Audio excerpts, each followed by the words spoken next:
Deputy collector निशा बागरे का इस्तीफा मध्य प्रदेश शासन ने स्वीकार कर लिया, जिसके बाद अब निशा बागरे का विधानसभा चुनाव लड़ने का रास्ता साफ हो गया है। निशा ने आमला से भोपाल तक पैदल यात्रा भी की थी। इससे पहले न्याय यात्रा उन्होंने निकाली। उनका कहना है कि कांग्रेस ने उनको आमला विधानसभा से टिकट देने का वादा किया था, लेकिन अब कांग्रेस ने आमला सीट से दूसरे प्रत्याशी को मैदान में उतार दिया। सतना जिले की रेगांव विधानसभा से बीएसपी प्रत्याशी देवराज अहिरवार ने नामांकन दाखिल किया। इस दौरान मीडिया से चर्चा करते हुए उन्होंने कहा कि क्षेत्र में विकास नहीं हुआ है। बिजली, पानी, सड़क और शिक्षा से लेकर तमाम चीजों में लोग महरूम हैं। बीएसपी प्रत्याशी ने कहा कि अगर जनता उन्हें आशीर्वाद देकर विधायक बनाती है तो वे पूरे क्षेत्र का विकास करेंगे। झाबुआ से बीजेपी प्रत्याशी की घोषणा के बाद लगातार बगावत के सुर उभरने लगे हैं। इसी बीच अब बीजेपी नेता और पूर्व नगरपालिका अध्यक्ष धन सिंह बारिया निर्दलीय मैदान में उतर गए हैं। पूर्व नगरपालिका अध्यक्ष ने नामांकन दाखिल करने से पहले अपने समर्थकों के साथ एक रैली निकालकर शक्ति प्रदर्शन किया। इस दौरान मीडिया से चर्चा करते हुए धन सिंह बारिया ने कहा कि स्थानीय नेता अपना स्वार्थ सिद्ध करने में लगे हैं। वहीं केंद्रीय मंत्री प्रहलाद सिंह पटेल ने नरसिंहपुर विधानसभा से भाजपा प्रत्याशी के रूप में अपना नामांकन दाखिल किया। प्रहलाद पटेल अपने समर्थकों के साथ कलेक्ट्रेट कार्यालय पहुंचे, जहां पर्चा दाखिल उन्होंने किया और कहा कि नरसिंह भगवान के आशीर्वाद से चुनाव लड़ने का उन्हें मौका मिला है। वहीं पटेल ने चुनाव में जीत का दावा करते हुए कांग्रेस पर जमकर निशाना साधा। दिल्ली में बीजेपी नेताओं ने भारतीय इलेक्शन कमीशन से मुलाकात की। इस मौके पर केंद्रीय मंत्री हरदीप सिंह पुरी, अर्जुन सिंह मेघवाल, डॉक्टर राधा मोहन अग्रवाल, अनिल बिलोनी, ओम पाठक मौजूद रहे। बीजेपी नेताओं का आरोप है कि प्रियंका गांधी ने राजस्थान में झूठ बोला, नियमों का खुलेआम उल्लंघन किया, जिस पर कार्रवाई होनी चाहिए। डिंडोरी जिले की ग्राम पंचायत कनई सांगवा में 10 लाख की लागत से बन रहे सीसी रोड में भारी अनियमितता का आरोप लग रहा है। ग्रामीणों का आरोप है कि रोड निर्माण में गुणवत्ता विहीन काम किया जा रहा है।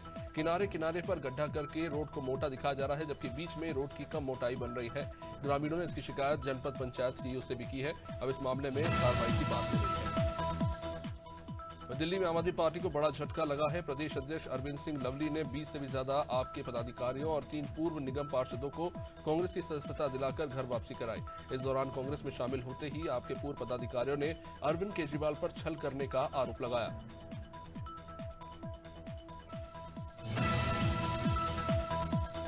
झाबुआ में नाबालिग से दुष्कर्म के मामले में पुलिस ने तीनों आरोपियों को गिरफ्तार कर लिया। बता दें कि कल्याणपुर के ढेबर गांव में आदिवासी नाबालिग से उसी के गांव के 3 युवकों ने गैंगरेप किया, जिसके बाद पीड़िता ने कल्याणपुरा थाने में तीनों के खिलाफ दुष्कर्म का केस दर्ज कराया था।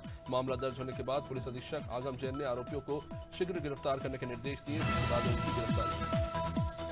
खबरसागर से जहां रैली से लगातार 9वीं बार बीजेपी प्रत्याशी बनाए गए मंत्री गोपाल भार्गव का नामांकन दाखिल कराने जन सैलाब उमड़ा। इस दौरान मंत्री भार्गव के गृह नगर गड़ाकोटा में सन्नाटा पसरा रहा। नगर में छुटपुट दुकानों को छोड़कर तमाम व्यापारियों की दुकानें बंद रहीं। मंत्री भार्गव के समर्थन में दुकान बंद करके ये सभी नामांकन दाखिल करवाने रैली पहुंचे थे।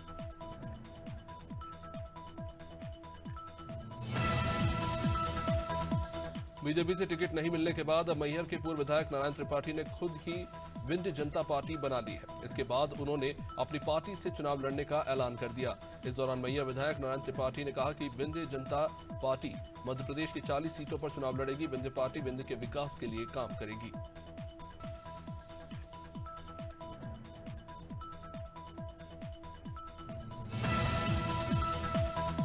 भोपाल में केंद्रीय मंत्री अर्जुन मुंडा ने मीडिया से चर्चा की। इस दौरान उन्होंने पीएम मोदी की तारीफ करते हुए कहा कि पीएम मोदी के नेतृत्व में जनजातीय वर्ग के विकास को देश आगे बढ़ा रहा है।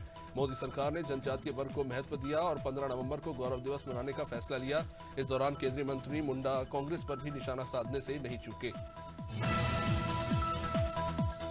बगावत की खबरों के बीच मध्य प्रदेश में कांग्रेस ने 4 सीटों पर प्रत्याशी बदल दिए हैं। कई सीटों पर हो रहे विरोध प्रदर्शन को देखते हुए पार्टी ने यह फैसला लिया। कांग्रेस ने सुमावली में कुलदीप सिंगरवार की जगह अदब सिंह कुशवाहा, पिपरिया में गुरुचरण खरे की जगह वीरेंद्र बेलवंशी, बड़नगर में राजेंद्र सिंह सोलंकी की जगह मुरली मोरवाल और जाबरा में हिम्मत श्रीमाल की जगह वीरेंद्र सिंह सोलंकी को उम्मीदवार बनाया है। गोवर्धन में एक ही जगह पर 2 सड़क हादसे हुए। इन हादसों में लगभग आधा दर्जन से अधिक लोग गंभीर रूप से घायल हो गए। एम्बुलेंस की सहायता से जिन्हें सामुदायिक स्वास्थ्य केंद्र पहुंचाया गया। मामला गोवर्धन थाने के महरौली गांव के पास का है।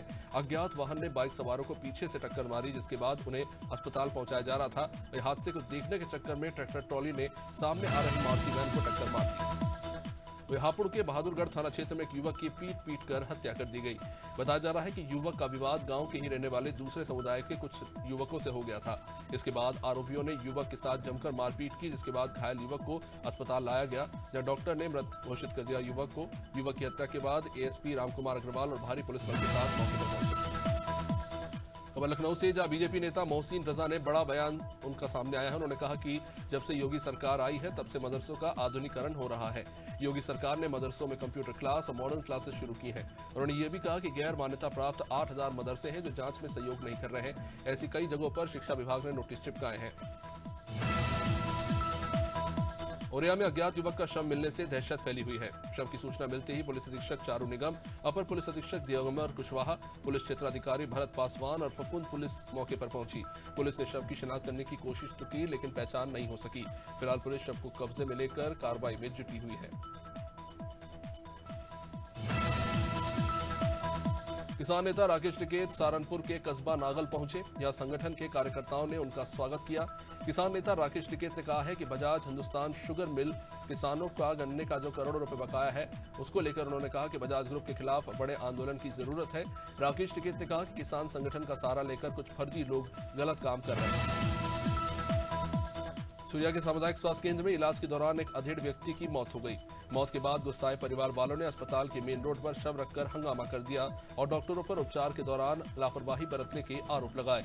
इधर हंगामे की सूचना मिलने के बाद पहुंची पुलिस ने परिवार वालों को समझाइश देकर शांत कराया। इसके बाद परिजन शव लेकर गांव लौटे।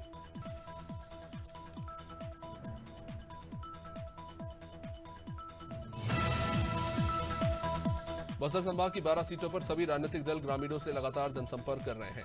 बता दें कि दंतेवाड़ा से बस्तर टाइगर कहे जाने वाले दिग्गज नेता स्वर्गीय महेंद्र कर्मा के सुपुत्र शवेंद्र कर्मा को छत्तीसगढ़ कांग्रेस ने छिंदवाड़ा से टिकट दिया है। इसके बाद शवेंद्र कर्मा ने अपने पिता के लिए मनोभाव व्यक्त किए।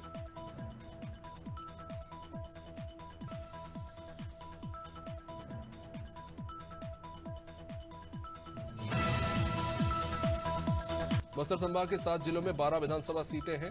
सारी पार्टियां लगातार बस्तर संभाग की जनता को साधने में जुटी हुई है।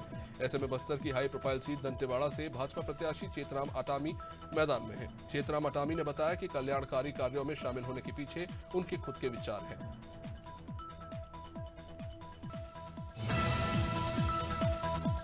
खबर कटीमा से, जहां सुरई वन क्षेत्र में जंगल में घास लेने गई एक बुजुर्ग महिला को बाघ ने शिकार बनाया। बाघ के हमले की सूचना मिलते ही वन विभाग की टीम ने वहां पहुंचकर सर्चिंग कर महिला के शव को बरामद किया। तराई पूर्वी खटीमा वन विभाग के एसडीओ संतोष पंत का कहना है कि बाघ के हमले के खतरे को देखते हुए प्रभावित क्षेत्र में गश्त बढ़ाई जाएगी। साथ ही उन्होंने अपील की है कि स्थानीय लोग बेवजह जंगल में न जाएं। लक्सर में पत्नी पर तेल छिड़ककर आग लगाने वाले आरोपी को पुलिस ने 24 घंटे के अंदर गिरफ्तार कर लिया। खानपुर थाना अधीक्षक विनोद थपलियाल ने बताया कि 23 अक्टूबर को मंसूरपुर जिला मुजफ्फरनगर निवासी ने थाना खानपुर में लिखित शिकायत की थी कि उसके जीजा ने उसकी बहन पर पेट्रोल डालकर उसे जलाने की कोशिश की, इससे उसकी बहन बुरी तरह झुलस गई। उत्तराखंड में जमरानी बांध परियोजना को केंद्रीय कैबिनेट ने अपनी मंजूरी दे दी है। इसके लिए सीएम पुष्कर सिंह धामी ने प्रधानमंत्री मोदी का आभार जताया। बता दें कि नैनीताल में काठगोदाम से 10 किलोमीटर अपस्ट्रीम में गोला नदी पर जमरानी बांध का निर्माण प्रस्तावित है। परियोजना से लगभग 1,50,000 हेक्टेयर कृषि क्षेत्र को सिंचाई की सुविधा मिलेगी। उत्तराखंड के पूर्व मुख्यमंत्री हरीश रावत ने सड़क दुर्घटना के बाद अब सरकार पर तंज कसा। हरीश रावत ने पुलिस एस्कॉर्ट न मिलने का दर्द मीडिया के सामने रखा। उन्होंने कहा कि पूर्व मुख्यमंत्री को एस्कॉर्ट मिल रहे हैं, लेकिन मुझे नहीं मिले क्योंकि मैं कांग्रेसी और मुझे सफर तय करना ही पड़ेगा। बता दें कांग्रेस नेता हरीश रावत की कार सड़क हादसे का शिकार हो गई। उत्तराखंड में आंदोलनकारियों के आरक्षण का बिल मामला तूल पकड़ता जा रहा है। प्रवर समिति का कार्यकाल बढ़ाए जाने को लेकर राज्य आंदोलनकारी मंच ने नाराजगी जताई है। देहरादून स्थित शहीद स्मारक पर मंच ने आपात बैठक बुलाई। इसमें आंदोलनकारियों को आरक्षण देने के मुद्दे पर सरकार के रुख पर नाराजगी जताते हुए राज्य आंदोलनकारियों ने प्रवर समिति अध्यक्ष संसदीय कार्य मंत्री प्रेमचंद पर निशाना